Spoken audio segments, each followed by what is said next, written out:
This story is from when I was a senior in high school. Back then, I was a rebellious teenager, but only when it came to my family. I was not a bad kid by any means, just a punk when it came to my family.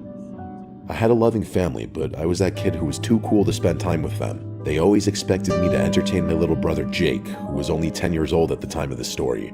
I was 8 years older than him. With that age difference, we may as well have been different species. Whenever we would take trips, my family would usually stay somewhere on or near the ocean. We only lived about 5 hours from the coast, so it was an easy trip. This specific year, they decided to take a trip to Maine. Don't get me wrong, it was beautiful, and as an adult, I would love to go back, but as an 18-year-old, I thought that this was the worst trip we could ever take. Before I continue the story, let me just acknowledge that I know how much of a piece of garbage I was back then. Even as I write this, I can't believe how much of a little punk I was. We got to the house, and it was incredible. It looked like something out of a Stephen King novel, which was fitting because we were in Maine. It was a massive white house with green shutters that was deep within the trees. My dad even made the joke, "This is how most horror movies start, isn't it?" Probably not the best thing to say in front of a 10-year-old, but my brother didn't care. He was just as mesmerized by the house as I was. Inside the house was almost like a maze. The back center of the house was a huge living room that had an awesome view of a forest behind the house. The rest of the house had all these hallways that intersected in places that strangely didn't make sense. It was like a house you would design in The Sims, and not something you'd see in real life. The weirdest part of this place was not the hallways, it was that the house connected to a small adjoining house. The house where the owner of the property we were staying at lived. His name was Hugh. He was, let's say, strange. He was tall and wore this very old sweat-stained bucket hat. His teeth were very yellow, but it wasn't his physical characteristics that stood out. It was his personality. He was goofy and loud, a bit eccentric even. He welcomed my family and acted very friendly toward us. He kept referring to how kind folks from Maine were. My family's polite and nodded along with him while he was talking to them. He told us that he was right next door if we needed anything, and other than that, we wouldn't hear or see him for the entire week. We weren't thrilled about having this person basically in the same house as us, but there was nothing we could do now, and we just decided to make the best of it. Well, my family decided to make the best of it. I was being the worst and telling my family that I wanted to leave. I was looking for any excuse to leave and come home. The first morning there, while we were eating breakfast, my parents told us that we were going on this great hike. I told them that I didn't want to go. After a little back and forth, they decided to let me stay at the house, and the three of them were going to go on the hike. The main reason I didn't want to go was that right before vacation, I had just started dating this girl, Danny, and I wanted to talk to her. I knew if I went on the hike, I wouldn't get service, so I ditched my family to text my high school girlfriend. I was telling Danny about the house and sending her pictures of the weird layout. When I told her about the adjoining house, she didn't believe me. I told her I was going to send her a video to prove it. At the end of one of the hallways was a door. I sent her a video telling her that behind that door is Hugh's house. She still didn't believe me, so I sent her a video.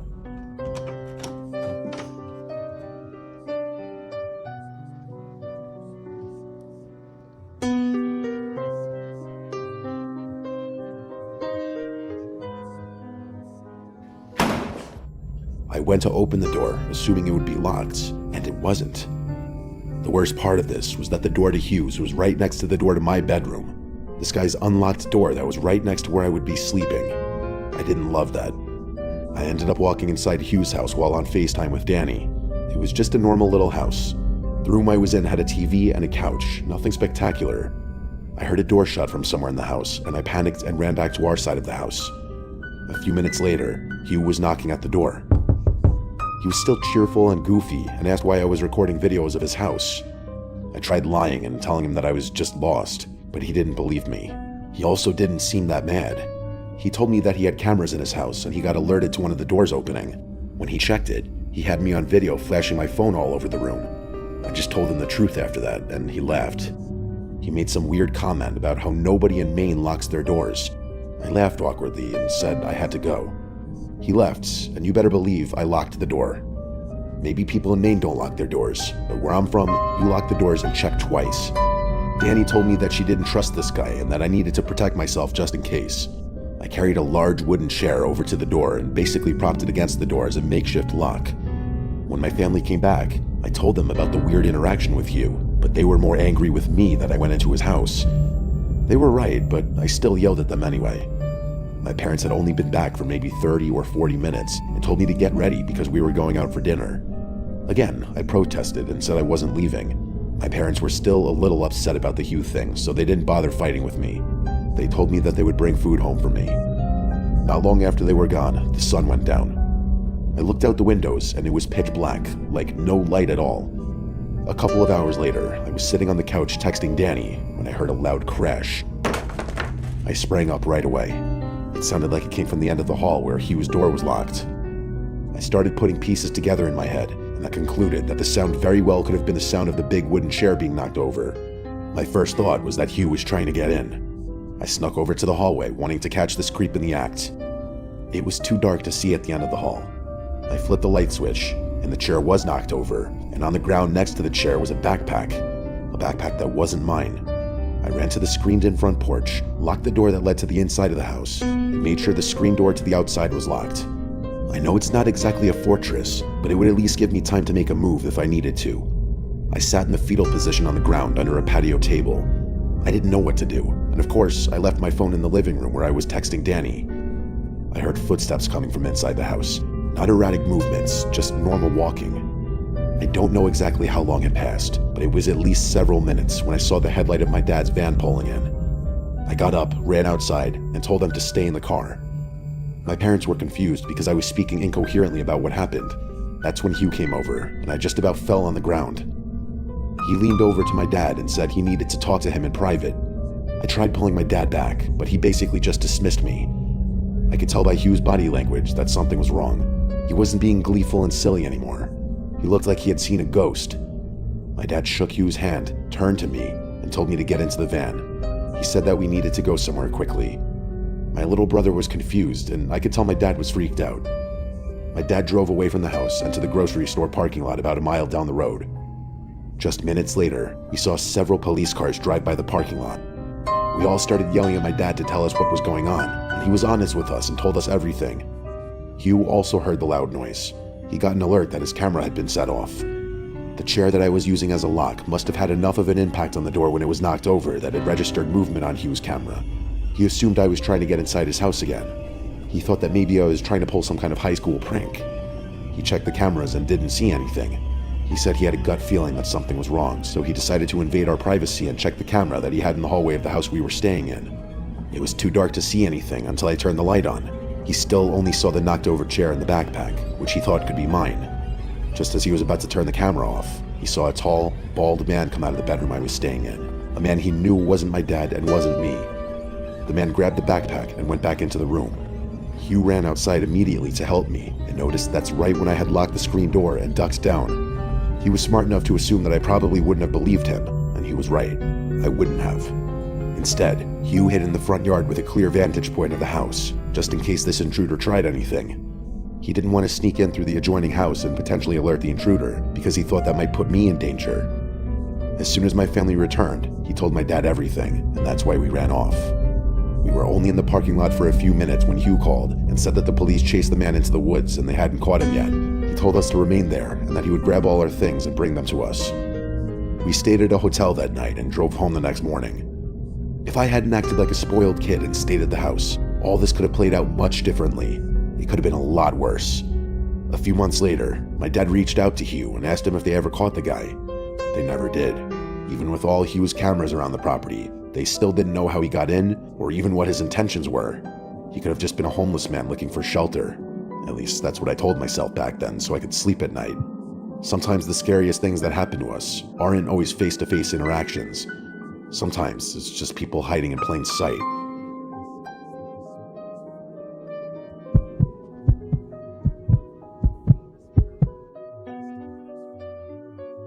Every year, my family goes on this epic vacation together. We stay at my aunt and uncle's house that's right on the ocean in West Palm Beach. Their son Will is the same age as me, and we've always been good friends. It's also not just my immediate family. My other aunt and uncle join us and bring their kids as well. Their daughter Teresa is my best friend. We went all through high school together, and because we're the same age, have the same last name, and kind of resemble each other, everybody thought we were twins. We would love these family vacations because we would tell strangers that we were twins. As we got older, Teresa, Will, and I would party like rock stars on these family vacations. We would spend the day on the beach with the family, but at night, Will would take us to bars and clubs. Because he was the local boy, he knew all the hot spots. On one specific family vacation from a few years ago, the three of us witnessed something weird, something that still bothers me and freaks me out to this day. Teresa and Will aren't so freaked out. They think what we witnessed was some kind of prank or just a weird occurrence. I'm just not so sure. The trip was like any other West Palm family vacation. We were living it up. Once in a while on these trips, Will would accidentally have a little too much to drink. Maybe it wasn't accidental. The boy liked his drinks. But because of this, Teresa and I would know exactly when he hit his limits. That's usually when we would call it a night and find a ride home. I was always responsible for us getting home. I would only drink to a certain point, and then spend the rest of the time making sure that Teresa and especially Will didn't end up in a ditch somewhere. On this specific night, Will started getting a little rowdy in one of the bars. He kept saying that because he was a local, he could run his mouth, but that's not a thing. He was making a lot of people inside the bar mad, and he ended up getting thrown out of the bar we were at. And I mean, he physically got thrown out of the bar by the bouncer. He was mumbling a little bit, but he was fine. He didn't hit his head or anything. I think his self-esteem was hurt more than anything. I told Teresa to watch him while I tried to find us an Uber or another way home. He kept calling me a buzzkill, and that's kind of how I knew it was time to go. I secured us a ride that would be there shortly. While we were waiting, I called my boyfriend and just told him about the night we were having. He laughed and told me to call him when I got back to the house. Just as I hung up the phone, Teresa ran over to me freaking out. She said she wasn't paying attention to Will while she was on her phone, and he got up and wandered off. The boy was in no condition to wander anywhere. I tried calling him, but his phone kept going right to voicemail, which is right on brand for Will. After a few minutes of running around the streets yelling his name, I heard Teresa shout at me that she could see him. Thankfully, it was Will. He was walking in a very crooked line and heading towards the swamp or forest or something. I don't know what you would call it in Florida. I don't know the difference between what qualifies as a forest or a swamp. It was a heavily wooded area with a lot of mud and dirt. I'm going to refer to it in this story as a swamp because I feel like that's more on brand for Florida. Anyway, Teresa grabbed him before we entered the swamp and started giving him a verbal beatdown. Will was laughing and acting like a toddler. As soon as Teresa let go of Will, he sprinted into the swamp. I don't know if it was adrenaline or rage, but without thinking, we sprinted into the woods after him. It only took us a little while to catch up. He was so messed up that he wasn't moving very fast. Using the flashlight from the cell phone, we were able to see just how dirty and gross this area was. Our feet were completely covered in mud. As we started heading out of the thick brush, Will, of all people, told us to shush. We both looked at him like we were going to smash him in the face, and before we could speak, he told us to be quiet again. He ducked down and looked scared. This was a completely different Will than 10 seconds ago. It didn't take us long to realize why Will got down. We heard shouting and screaming coming from somewhere in the swamp. It wasn't just normal screaming, at least to me. It didn't sound that way. It was like screams I've never heard before, and I haven't heard them since. The three of us just stayed quiet and stayed put while the sounds of these screams echoed all around us. We couldn't tell exactly where the screams were coming from, but whoever was screaming sounded like they were in trouble. Then, almost as abruptly as they started, the screams stopped. We didn't move. We stayed put in that muddy swamp for at least another 15 minutes. Then we sprinted out of the swamp as fast as we could and made our way back to one of the streets with the bars. We got a ride home and sobered up real quick. We tried figuring out what we heard so we could make a rational explanation. Anything we came up with wasn't good. Teresa came up with the idea to check out the swamp in the morning. During the day, she said we could safely navigate the area and see if there was anything to be worried about. I know I would never be able to navigate my way back to exactly where we were that night before, but Teresa's good like that. She's like a professional hiker, and she proved that by getting us to the exact spot we were hiding in the night before. All three of our indents were still in the dirt from where we were hiding. We all talked for a little bit about what direction we thought the screams came from, even though it was hard to pinpoint because of the way the scream echoed. We all surprisingly agreed on the same general direction. Teresa led the way through the thick brush. This wasn't like a normal path. We were basically walking through bushes and mud puddles. A few minutes later, Teresa gasped. On one of the tree branches was the sleeve of a denim jacket. Just the sleeve. On the ground below the torn sleeve was a bunch of different footprints in the mud, almost like it was a struggle of some kind. I was ready to go back, but Teresa pushed forward a little bit. Not far from the sleeve was a small opening surrounded by trees. On the ground was the rest of the denim jacket. Surrounding the jacket were more of the footprints in the mud that looked like they were all bunched up in one spot, again making me feel like a struggle took place here. Leading away from the jacket was one set of footprints. They led straight into more thick brush where it was impossible to track the footsteps anymore. I was done with all of this. I told Teresa and Will that I didn't feel safe anymore and that I wanted to go back to the house. They weren't as freaked out as me, but they were uneasy about all of this. We went back to the house, and I don't know why I let them talk me into this, but we agreed to just let it go. I was sure at that moment that we had witnessed some form of potential crime, but Will and Teresa didn't fully agree. They said it was possible, but most likely it was just a joke, or even more likely a coincidence that we found the code and just happened to hear screaming the night before. Will also convinced us that if we got law enforcement involved, we would be the only ones linked to the crime, if there was one, and that scared us, even though we clearly had nothing to hide. He made the point that it's possible the cops wouldn't believe 3 young adults were just in the middle of this random swampy area and witnessed a potential crime. Would they really believe that our drunk cousin just wandered into the swamp? If I could do it over, I would have called the police right after I heard the screams. At the time, I just thought Will made good points, and I thought it was best to just move on and forget about it. It's been several years now, and I still think about that scream. I've always wondered if I truly witnessed a crime, or if I just witnessed some intense domestic issue. I'm happy to get the story off my chest. It's been therapeutic in a way to share this. I hope nobody has to ever hear those kinds of screams in your lifetime, because you'll never forget them.